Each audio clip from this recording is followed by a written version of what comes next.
Welcome to the Kohler MTB Preserve here in beautiful Bentonville, Arkansas. It's time for another bike overview, and this time it's the Pivot Mach 5.5. Turns out 27.5 ain't dead.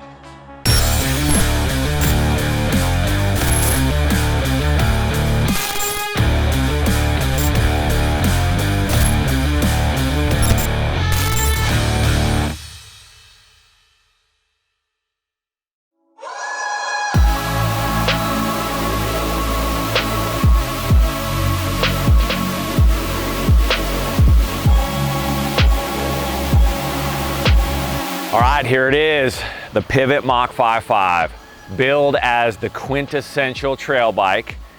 Is it that? Well, I can tell you, I think it is. You got modern, long, low, fairly slack geometry, really good setup, and of course you have 27.5-inch wheels. Now, coming into this, I wasn't quite sure I'd be a big fan of this bike. I'd moved over more to 29s, but as soon as I got on it, I almost instantly fell in love. And what I can tell you is this bike has done it all for me. From 35+ mile cross-country rides here in the Oz Trails to absolutely ripping on some of the gnarliest big mountain enduro stages. So how does it do that? Well, you have 140 millimeters rear travel, you have 160 up front. So not actually a big or enduro bike, but I'll tell you what, I was shocked at how much capability there is with these numbers. Head tube angle, 66.5 degrees on the head tube angle. Now that's an important thing. For me, I don't want something that's too slack. With this, it's steep enough where it's super sharp, super nimble, but you still have some high speed stability. So, other things to think about with this. Of course, chainstay length is gonna come into play. 430 millimeters, very typical of a bike of this nature. 430 millimeters allows you to be very playful, but also gives you some really good stability. Seat height, seat tubes fairly straight up, which is going to give you a really good seating position for climbing, which again is important because you have incredible capability with this bike on either end of the spectrum. Okay, so my time on the bike. As you can see, we have the really cool looking new Bass Boat Blue frame. We just built this bike up. I spent the entire year on the raw carbon version of this bike. As I said, we did cross-country rides, we did BMEs, we did everything. So that bike started its life as a factory X01 build. Fox 36, X2 upgrade on the back. So the majority of my time was spent on the X2. And what I can say is the X2 was incredible. Great shock. That extra volume really helped with its capability. So riding BMEs, I had no concern that this 140 was gonna be enough. Up front, the Fox 36, again, great fork, I loved it. But heading into those big mountain races, we switched to an MRP coil ribbon. Main reason for going with the coil was get a little bit better damping and actually try to go a little bit easier on my arms, because to be quite honest, I wasn't ready for that long descent and some of that gnarly trail. Wheel choice, as always, going with Industry 9. So I ran two different sets on this bike. We did the Enduro 305s, so the proprietary aluminum chassis, but I've pretty much settled on the Industry 9 Enduro S. So the steel chassis, a little bit better value in regards to price. And then of course, we have the Hydra engagement in the back. So 690 points. X01 build on the original bike. This one was a little bit different. With the new frame, we decided kind of mix and match, go a little bit more cost effective. This has a GX build. It's got the Fox transfer dropper with a pretty sweet wolf tooth lever. Sizing, I'm on a large. I'm 5'10", so I'm on the low end of the spectrum in regards to what size bike I should be on.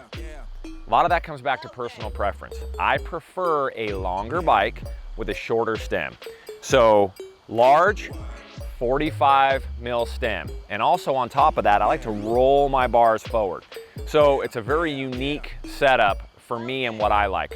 I have a BMX background. I also have a motocross background. So that gives me more of that direct steering feel. But also what's important to note, it makes a 140 millimeter travel bike seem like a lot. So my experience, I've ridden shorter travel bikes and I've ridden them in some very rough terrain.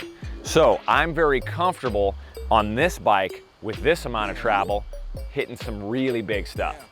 Pivot was going for ultra light, yet ultra strong, and of course, ultra capable. So trying to hit all three of those points, you have a very burly frame setup, but surprisingly, the bike is light.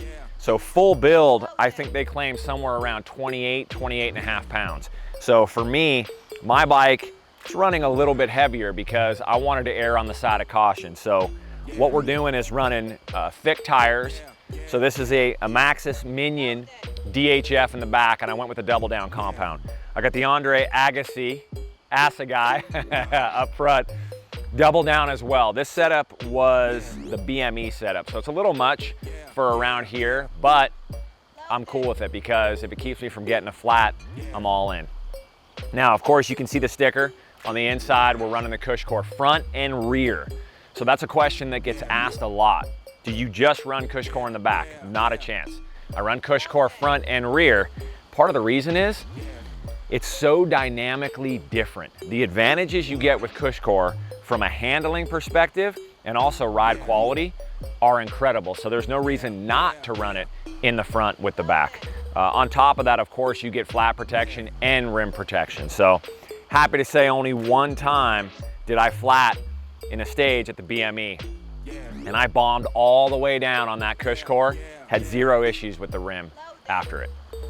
Okay, one key thing to note about this blue frame, the bikes now are shipping with the DPX2.